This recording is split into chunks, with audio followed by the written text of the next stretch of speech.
আসসালামু আলাইকুম। আজকে আমি আপনাদেরকে এই সময়ের খুব জনপ্রিয় একটি জামা নায়রা জামার কাটিং ও সেলাই পদ্ধতি দেখাবো। তো এই জামাটা তৈরি করা এতটাই সহজ যে যারা সেলাই কাজে একদমই নতুন তারাও যদি ভিডিওটি একবার মনোযোগ দিয়ে দেখেন তাহলে একবার দেখা মাত্রই জামাটি বানিয়ে ফেলতে পারবেন। তো এখানে আমি জামাটি তৈরির জন্য 2.5 হাত বহরের 2 গজ 10 গিরা পরিমাণ কাপড় নিয়েছি। এই কাপড়টুকু দিয়ে প্রায় 42 ইঞ্চি পর্যন্ত লম্বা জামা তৈরি করা যাবে। আর আপনারা চাইলে কিন্তু 2 হাত বহরের কাপড় দিয়েও জামাটি বানাতে পারেন। তো যে কোনো কাপড় কেনার সময় কিন্তু মাঝখান থেকে এইভাবে করে লম্বা করে একটা ভাঁজ দেওয়া থাকে। তো আমি এখন কাপড়টির এক মাথা থেকে জামার ওপরের পার্ট তৈরির জন্য কিছুটা কাপড় কেটে নিব। তো এখানে আমাদের জামার বডি হচ্ছে 30 ইঞ্চি, 30-এর অর্ধেক 15 ইঞ্চি এবং সাথে 3 ইঞ্চি বেশি নিয়ে মোট 18 ইঞ্চি পরিমাণ কাপড় কেটে নিব জামার ওপরের পার্ট তৈরির জন্য। তো আপনারাও কিন্তু আপনাদের বডি মাপের অর্ধেকের সাথে 3 ইঞ্চি বেশি নিয়ে কাপড়টিকে এক মাথা থেকে প্রথমে কেটে ফেলবেন। তো দেখুন আমি কাপড়টিকে কেটে নিয়েছি। কাপড়টি কিন্তু এক সাইড থেকে একবার ভাঁজ করা রয়েছে, আমি আরও একবার ভাঁজ করে টোটাল 4 পার্ট করে নিলাম। এখন আমাদের জামার ওপরের পার্টের লম্বার মাপটা নিতে হবে। তো ওপরের পার্টের লম্বা হবে 14.5 ইঞ্চি। আমি প্রায় 1.5 ইঞ্চি পরিমাণ কাপড় বেশি নিয়েছি সেলাইয়ের জন্য। এখন এক্সট্রা কাপড়টুকু কেটে নিতে হবে। এই কাপড়টুকু দিয়ে আপনারা চাইলে গলার পট্টিটা তৈরি করতে পারেন। তো এখন আমি প্রথমে জামার পুটের মাপ নিব। তো এখানে আমি 30 ইঞ্চি বডির জন্য পুট নিব 5 ইঞ্চি 1 সুতা পরিমাণ এবং আর্মহোলের জন্য ওপর থেকে 5.5 ইঞ্চিতে একটা মার্কিং করে নিচ্ছি। তো আপনাদের যাদের জামার বডি 30 ইঞ্চি তারা যদি এই মাপে কাপড়টি কাটিং করেন তাহলে একদম পারফেক্টভাবে জামাটি বানাতে পারবেন। তো এইভাবে করে আর্মহোলের জন্য রাউন্ড করে একটা শেপ দিয়ে নিতে হবে। এরপরে বডির মাপটা নিতে হবে। তো আগেই বলেছি জামার বডি 30 ইঞ্চি, 30-এর 4 ভাগের 1 ভাগ 7.5 এবং 1.5 ইঞ্চি কাপড় বেশি থাকছে সেলাইয়ের জন্য। একই রকমভাবে নিচের দিকেও কোমরের মাপটা উঠিয়ে নিতে হবে। এরপর জামার বডি থেকে নিচ পর্যন্ত ফিতাটিকে ধরে ঠিক মিডল পয়েন্টে একটা মার্ক করতে হবে এবং এইখান থেকে জামার পেটের মাপটা নিতে হবে। তো এখানে জামার পেটের মাপ হচ্ছে 26 ইঞ্চি, 26-এর 4 ভাগের 1 ভাগ হয় 6.5 ইঞ্চি এবং 1.5 ইঞ্চি পরিমাণ কাপড় বেশি নিলাম সেলাইয়ের জন্য। এবার বডি, পেট এবং কোমরের দাগগুলোকে একটার সাথে আরেকটা এইভাবে করে মিলিয়ে দিতে হবে। তো এটা হচ্ছে আমাদের সেলাইয়ের দাগ এবং এটা হচ্ছে কাটিং করার দাগ। তো এখন জামার গলার মাপটা নিতে হবে। তো এখানে আমি গলার চওড়া নিচ্ছি 2 ইঞ্চি 2 সুতা পরিমাণ এবং সামনের গলার জন্য 5.5 ইঞ্চি লম্বা নিচ্ছি। তো এইভাবে করে প্রথমে একটা বক্স বানিয়ে নিতে হবে এবং বক্সের ভেতরে রাউন্ড করে একটা শেপ দিয়ে নিতে হবে। তো আমি গোল গলার জন্য রাউন্ড করে একটা শেপ দিয়ে নিলাম।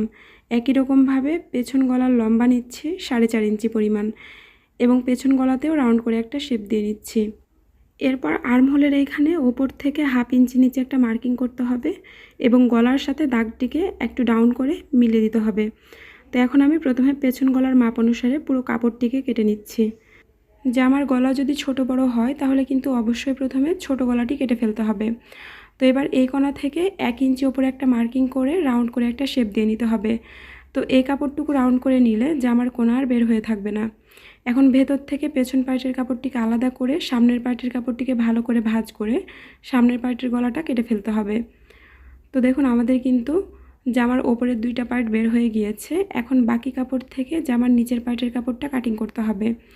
তো এখানে আমি জামার নিচের পার্টের লম্বা নিব 29 ইঞ্চি পরিমাণ, তাই ওপর থেকে 29 ইঞ্চিতে মার্কিং করে কাপড়টিকে কেটে ফেলব।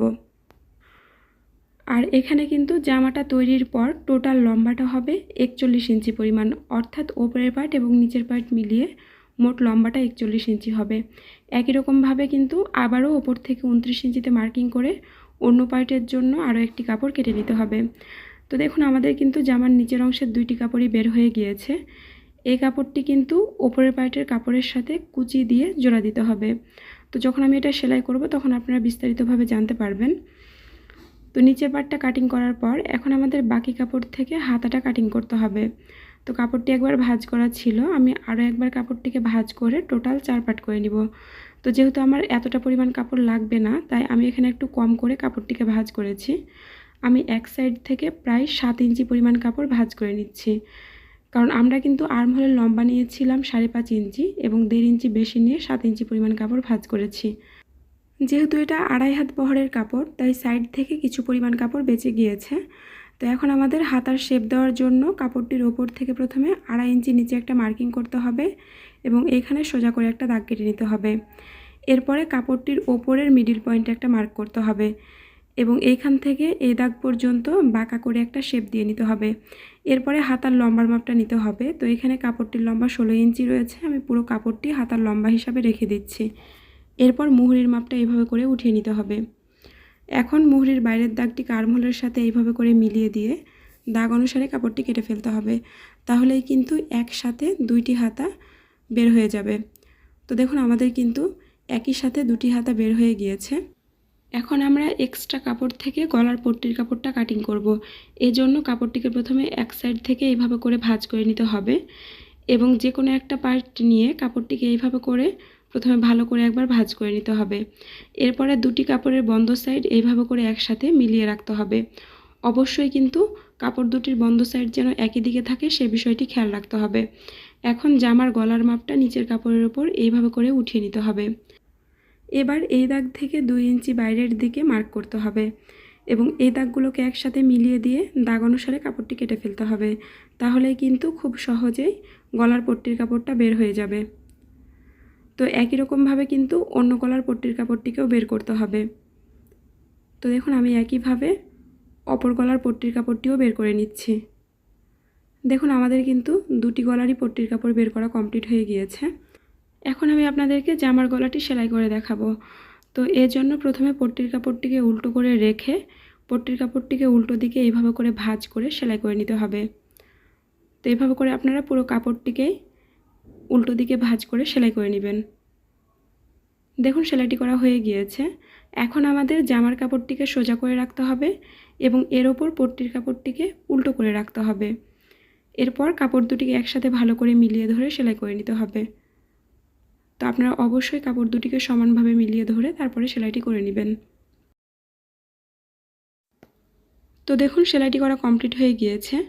এখন আমাদের সেলাইয়ের বাইরের কাপড়ে কিছু দূর পরপর ছোট ছোট করে কাট বসিয়ে নিতে হবে এবং পট্টির কাপড়টিকে এই পাশে এইভাবে করে উল্টিয়ে নিতে হবে। আপনারা চাইলে কিন্তু কাপড়টিকে উল্টো পাশে এইভাবে করে উল্টানোর পর মেশিনের ধার দিয়ে এইভাবে করে ঘষে নিতে পারেন, তাহলে কাপড়টি খুব সুন্দর মতো উল্টো দিকে উল্টে যাবে। এবার যেটা করতে হবে, পট্টির কাপড়ের খোলা সাইড বরাবর সেলাই বসিয়ে নিতে হবে। তো আপনারা চাইলে কিন্তু এখানে হাত দিয়ে তুলপাই করতে পারেন অথবা চাইলে মেশিন দিয়েও সেলাইটা করতে পারেন।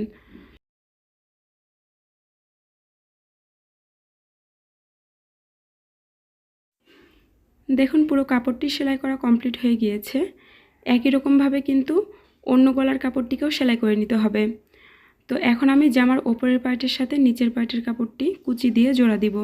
এজন্য কাপড়টির মিডিল পয়েন্টে প্রথমে একটা মার্ক করে নিলাম। এরপর জামার নিচের কাপড়টিকেও ভাঁজ করে নিচের কাপড়ের মিডিল পয়েন্টে একটা মার্ক করে নিতে হবে। আসলে কুচি দেওয়ার সুবিধার জন্য দুটি কাপড়ের মিডিল পয়েন্ট এইভাবে করে চিহ্নিত করে নিচ্ছি, এতে করে কুচি দিতে সুবিধা হবে। অর্থাৎ কাপড়ের সব জায়গাতে কুচির পরিমাণটা সমান হচ্ছে কিনা এটা বোঝা যাবে। এখন নিচের কাপড়ের ওপর ওপরের কাপড়টিকে উল্টো করে রেখে ছোট ছোট করে কুচি দিয়ে নিতে হবে। তো আপনারা আপনাদের কাপড়ের পরিমাণ অনুসারে কাপড়টিতে কুচি দিয়ে নেবেন। যদি 2 হাত বহরের কাপড় হয় তাহলে কিন্তু কুচির পরিমাণ কম হবে, কিন্তু যদি 2.5 হাত বহরের কাপড় হয় তাহলে কিন্তু অনেকগুলো কুচি দিতে পারবেন। তো দেখুন কুচি দেওয়া কমপ্লিট হয়ে গিয়েছে, আমি কিন্তু ডাবল সেলাই দিয়ে নিয়েছি। তো একই রকমভাবে কিন্তু জামার অন্য পার্টের কাপড়টিও তৈরি করে নিতে হবে। অর্থাৎ প্রথমে আমাদের জামার গলাটা তৈরি করতে হবে, এরপরে উপরের পার্টের সাথে নিচের পার্টের কাপড়টা জোড়া দিয়ে নিতে হবে। তো দেখুন আমি কিন্তু একই রকমভাবে অন্য পার্টের কাপড়টিও সেলাই করে নিয়েছি। এখন একটা কাপড়ের ওপর আরেকটা কাপড় এইভাবে করে রেখে জামার কাঁধের অংশটা সেলাই করতে হবে। অবশ্যই কিন্তু নিচের কাপড়টিকে সোজা করে এবং উপরের কাপড়টিকে উল্টো করে রাখতে হবে। আর কাঁধের অংশে কিন্তু আপনারা অবশ্যই ডাবল সেলাই দিয়ে নেবেন। একই রকমভাবে কিন্তু অন্য দিকটাও সেলাই করে নিতে হবে। তো আপনারা যদি আপনাদের জামার লম্বার মাপ অনুসারে কতটা পরিমাণ কাপড় লাগবে এটা বের করতে না পারেন, তাহলে আপনারা আপনাদের জামার লম্বার মাপটা আমাকে কমেন্ট করে জানাবেন। আমি আপনাদেরকে জানিয়ে দেবো যে ঠিক কতটুকু পরিমাণ কাপড় লাগবে। এখন আমাদের জামার হাতা জোড়া দিতে হবে। এজন্য হাতার কাপড়ের মুহুরির দিকটিকে উল্টো দিকে এইভাবে করে 2 বার ভাঁজ করে সেলাই করে নিতে হবে। একই রকমভাবে কিন্তু অন্য হাতার কাপড়টিকেও সেলাই করতে হবে। তো আপনাদের কাছে এই পর্যায়ে ছোট্ট একটা অনুরোধ, যারা এখন আমার চ্যানেলটিকে সাবস্ক্রাইব করেননি তারা প্লিজ আমার চ্যানেলটিকে সাবস্ক্রাইব করে পাশে আসা বেল আইকনে অল ক্লিক করে দেবেন পরবর্তী ভিডিও নোটিফিকেশান পাওয়ার জন্য। তো দুটি কাপড়ই সেলাই করা হয়ে গিয়েছে। এখন জামার কাপড়টিকে সোজা করে রাখতে হবে এবং এর ওপর হাতার কাপড়টিকে উল্টো করে রাখতে হবে এবং হাতার কাপড়ের মিডল পয়েন্টটিকে জামার কাঁধের অংশের ওপর এভাবে করে মিলিয়ে রেখে মিডল পয়েন্ট থেকে যে কোনো এক সাইড পর্যন্ত প্রথমে সেলাই করে নিতে হবে। তো আমি কিন্তু সব সময় এই নিয়মে হাতাটি জোড়া দিয়ে থাকি, কারণ পরে যদি আমাদের বডি টাইট বা লুজ করতে হয় তাহলে কিন্তু খুব সহজে আমরা হাতা সহ পুরো জামাটিকে টাইট বা লুজ করতে পারবো। তো এরপর কাপড়টিকে আবারও মিডল পয়েন্ট থেকে অন্য সাইড পর্যন্ত সেলাই করে নিতে হবে। তো দুটি কাপড় মিলিয়ে ধরে আপনারা আবারও মিডল পয়েন্ট থেকে অন্য সাইড পর্যন্ত সেলাই করে নেবেন। আর এটাই কিন্তু হাতা জোড়া দেওয়ার সবচাইতে সহজ একটা নিয়ম। তো দেখুন আমি কিন্তু মিডল পয়েন্ট থেকে অন্য সাইড পর্যন্ত কাপড়টি জোড়া দিয়ে নিয়েছি। তো এবার আমাদের পুরো কাপড়টির ওপর দিয়ে আরও একবার ডাবল সেলাই দিয়ে নিতে হবে। তো দেখুন আমাদের কিন্তু ডাবল সেলাই দেওয়া কমপ্লিট হয়ে গিয়েছে। তো এই পাশের হাতাটি জোড়া দেওয়ার পর একই নিয়মে কিন্তু অপর পাশের হাতাটিও জোড়া দিয়ে নিতে হবে। তো নিয়মটা যেহেতু একই, তাই আমি অফ ক্যামেরায় অন্য পাশের হাতাটি জোড়া দিয়ে নিব। তো দেখুন আমাদের কিন্তু দুই পাশেরই হাতা জোড়া দেওয়া কমপ্লিট হয়ে গিয়েছে। এখন আমাদের কাপড়টির ওপর থেকে একটা মাপ নিতে হবে, অর্থাৎ আমরা ওপর থেকে কতটুকু পর্যন্ত সেলাই করব সেই মাপটা নিতে হবে। তো এখানে আমি 18 ইঞ্চি পরিমাণ নিচ্ছি। অনেকেই কিন্তু এই কুচি পর্যন্ত মাপটা নিয়ে থাকেন, তো আপনাদের যেমনটা ইচ্ছা আপনারা সেই মাপটা নিতে পারেন। তো 18 থেকে 20 ইঞ্চির মধ্যে আপনারা মাপটা নেওয়ার চেষ্টা করবেন।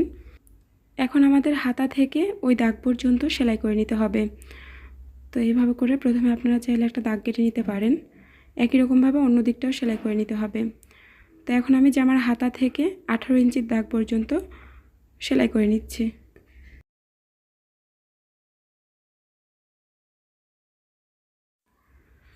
তো সেলাই করে এইখানে আসার পর ব্যাক স্টিচ দিয়ে সেলাইটিকে থামিয়ে দিতে হবে। একই রকমভাবে কিন্তু অন্য পাশের হাতা থেকেও 18 ইঞ্চির দাগ পর্যন্ত কাপড়টি সেলাই করে নিতে হবে। তো আমি চেষ্টা করেছি একদম সহজভাবে আপনাদেরকে এই জামাটা তৈরি করে দেখাতে। তারপরে যদি আপনাদের কোনো অংশ বুঝতে কোনো প্রবলেম হয়ে থাকে অবশ্যই আমাকে কমেন্ট করে জানাবেন। আর এইভাবে করে একবার সেলাই করার পর আপনারা চাইলে কিন্তু ডাবল সেলাই দিয়ে নিতে পারেন। তো দেখুন আমাদের কিন্তু জামার দুই পাশে সেলাই করা কমপ্লিট, আর আমি অফ ক্যামেরায় ডাবল সেলাই দিয়ে নিয়েছি।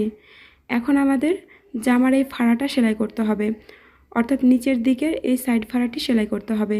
তো আমরা কামিজের সাইড ফাড়া যেভাবে সেলাই করে থাকি সেমভাবে কিন্তু এই জামার সাইড ফাড়াটিও সেলাই করে নিব, অর্থাৎ উল্টো দিকে এইভাবে করে দুইবার ভাঁজ করে কাপড়টিকে সেলাই করে নিব। একদম কামিজের সাইড ফাড়ার মতো করেই কিন্তু এই জামার সাইড ফাড়াটিকে সেলাই করতে হবে। তো এইভাবে করে আপনারা পুরো কাপড়টি সেলাই করে নেবেন।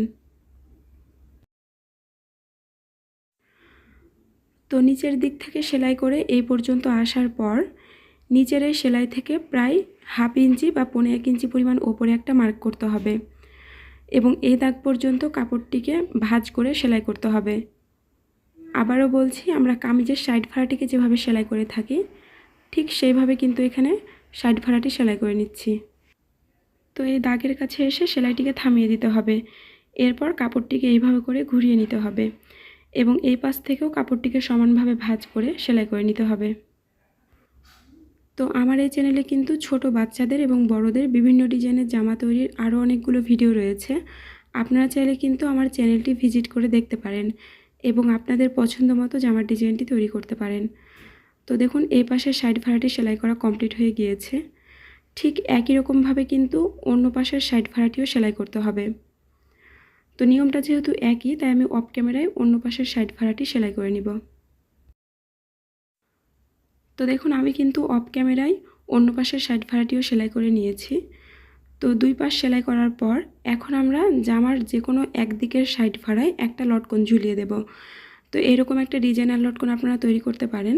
আর লটকন তৈরির ভিডিওটি আমি কিছুদিনের মধ্যে আমার চ্যানেলে আপলোড করে দিব। তো আমি এটা জামার বাম পাশের সাইড ফাড়ায় এইভাবে করে সেলাই করে নিচ্ছি। তো এরকম লটকন দিয়ে দিলে জামাটি কিন্তু দেখতে অনেক বেশি সুন্দর লাগবে। তো এইভাবে করে ব্যাক স্টিচ দিয়ে লটকনটি সেলাই করে নিতে হবে। তো এখন আমাদের জামার নিচের অংশটিকে সেলাই করতে হবে। তো নিচের অংশটি সেলাই করার জন্য নিচের দিকের কাপড়টিকে উল্টো দিকে এইভাবে করে দুইবার ভাঁজ করে সেলাই করে নিতে হবে।